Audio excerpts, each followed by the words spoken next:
Obviously, it's important to look at the recent episode and try to consider what the lessons from the global financial crisis are in terms of monetary policy. So one of the issues that is often suggested is that central banks maybe should look at a broader measure of inflation than just consumer prices, maybe also including asset prices.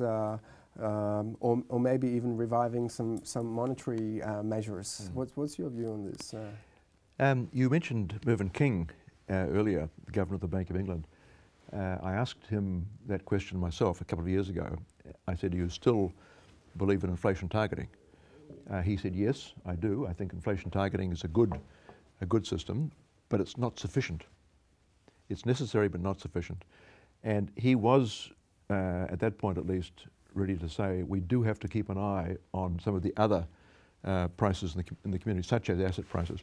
And he quoted some numbers, actually in a speech he gave beginning of last year, that over the 5 years to 2007, when CPI inflation in the UK had averaged close to 2%, which was his target, the balance sheets of UK banks had trebled in size over a 5-year period. And what he was saying was that clearly was a major factor feeding huge increases in particularly property prices in the UK. And as a consequence, of course, when that bubble burst, all hell broke out. So he was, I think, inclined to say, yep, inflation targeting is good, but we probably do need to think of some kind of macroprudential instrument which will restrain the growth of money and credit to avoid those kind of asset price bubbles. Can I just say one other comment? There's a very interesting article in the annual report of the Federal Reserve Bank of Cleveland. The Federal Reserve Bank of Cleveland at that time in the late 1990s, the president of it was a guy called Jerry Jordan, and it's widely assumed that he wrote the article.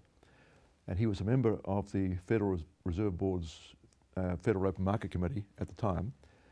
Didn't feel able to write about the 1990s, so pretended he was writing about the 1920s, but the relevance to the 1990s was very obvious. In the 1920s, we had high productivity growth, very well controlled inflation, CPI inflation, massive increase in credit and money and asset prices. And of course, it all came horribly unstuck in 1929. And he was really saying to Greenspan and anyone who else would listen, this is the 1990s again. I mean, this 1990s is 1920s again.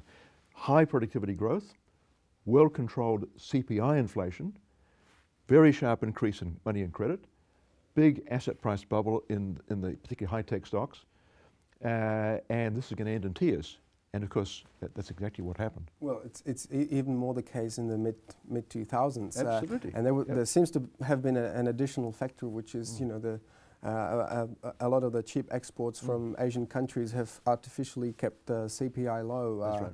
which kind of probably kind of distorted the CPI signals that the Fed was used to deal with. So, I mean, you mentioned the crisis. Obviously, to deal with the crisis, the Fed, as well as the fiscal policy side, have engaged in quite unprecedented measures. I mean, we've seen all this quantitative easing. What's your view on this, or can you maybe explain briefly what it's about and whether you think it's going to be effective? What happens if you hit the zero lower bound on interest rates? What do you do as a central banker?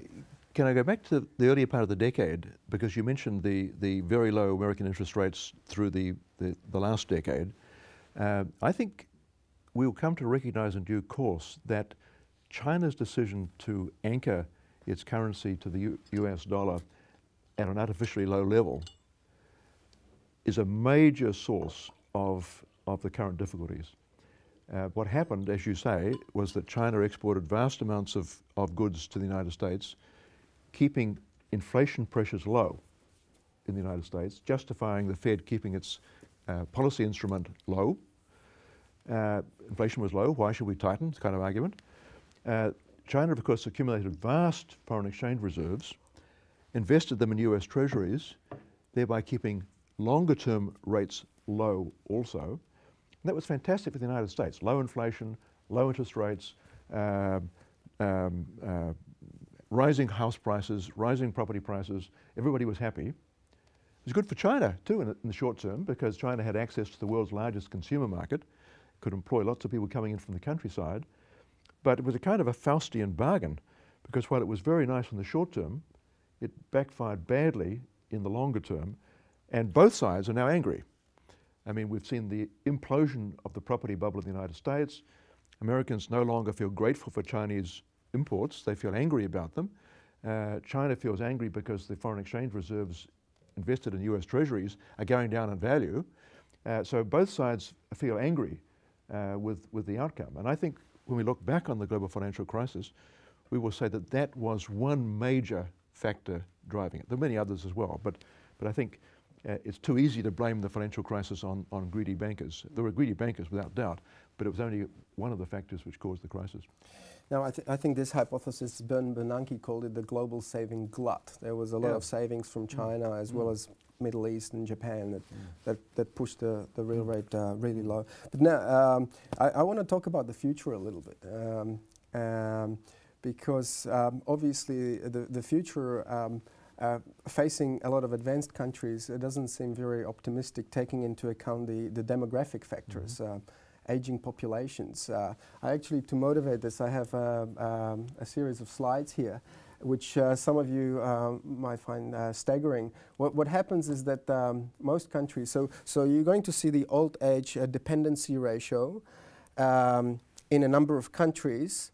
And there are three bars. The blue one is 1960, the red one is 2005, and the green one is 2050. So that's the prediction.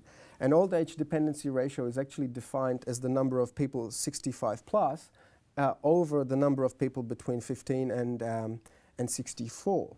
And what you see is that traditionally in 1960s the old age dependency ratio was relatively low, say between 5 and 15%. It's increased quite a lot since then, so now it's usually about around 20%. But what you see, the green column, that in the next 3 or 4 decades, a number of countries are seeing huge increases in this old age dependency ratio. In other words, there'll be a lot of old people.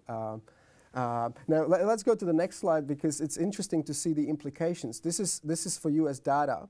And so these are the two main form of expenditures. We've got Social Security, so roughly speaking pensions, and you see that this expenditure really picks up when people turn 60 and so on. So most of this expenditure goes to the elderly, but probably even more importantly, when we look at Medicare expenditures, again, most of the expenditures go to the people over 60. So these are the expenditures. Contrast this to the next slide, which shows you the taxes, the tax profiles. So the next slide, if we can have it, the tax profiles over the life cycle. And again, what you see is that people pay taxes roughly between 20 and 65. So if you have these huge increases in the old age dependency ratio, combined with these profiles, it means that there's a big hole in the budget 20, 30 years into the future. What do you think about that, and how should we deal with it? And well, it's a serious issue, not least because most developed countries start this process in a very weak fiscal position, with government debt levels at very, very high levels. The worst case, I guess, is Japan, where the government debt to GDP ratio is now over 200%, at least on a gross basis. But the United States, UK, in fact, all the G7 countries have government debt to GDP ratios which are approaching 100%. That's before the baby boomers really start to reach 65. So it's a serious position, I think, and I think you're absolutely right to highlight it.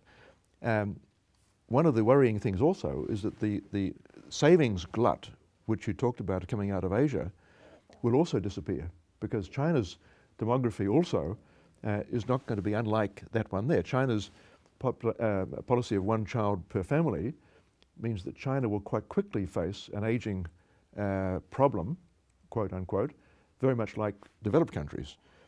So that the world as a whole is going to face a situation where a relatively larger and larger share of the total population will be over 65.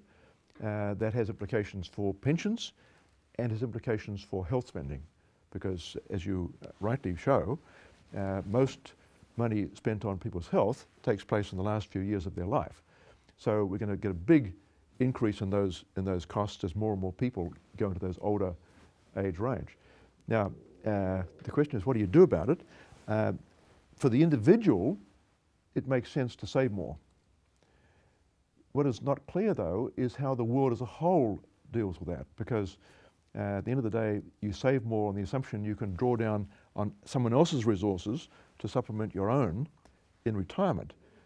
But if all developed countries and China and Japan and Korea are in the same situation, it's not clear how you can't draw down from those countries, you can't draw down on Mars, you have to draw down on something else.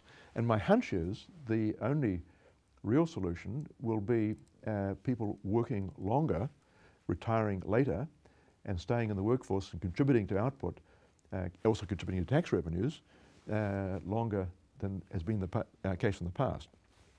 Now, politically that's quite tough. I see that in France the Socialist Party is recommending reducing the age of eligibility for their pension from 62 to 60.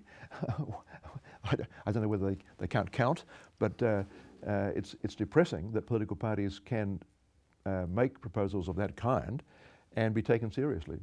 So, I mean, given the political realities, and I think the US is a similar situation where tax increases are not really something that we can expect in the near future, do you think that it's all going to end up badly? I mean, are these countries going to default? Or obviously the other solution that's been floated around in the literature is that monetary policy picks up the slack, and to some extent the debt will be inflated away, or the promises that have been made to pensioners will be inflated away. And do you think it's a reason for concern? It certainly is a reason for concern. I agree with that. Governments in democratic countries find it very difficult indeed to confront voters with reality. And I guess that's never clearer than right now in the United States. I mean, you allude to that, and we were talking yesterday about the fiscal outlook for the United States. You don't have to look very far ahead to realize the US is in serious fiscal trouble. I read an article by a professor of economics at Boston last year, which argued that to stabilize the American fiscal position in the long term, given their promises on Social Security, given their promises on healthcare, the federal tax take has to roughly double from 15% of GDP to nearly 30% of GDP. Now, you've got American congressional situation, which makes that very, very hard to achieve. Well, if you say fiscal policy can't fix it, are we faced with the possibility that central banks will indeed simply allow inflation to erode the level of the debt? Well, I profoundly hope that's not the case, and so far at least, central banks around the world appear to be quite firmly committed to keeping inflation under control.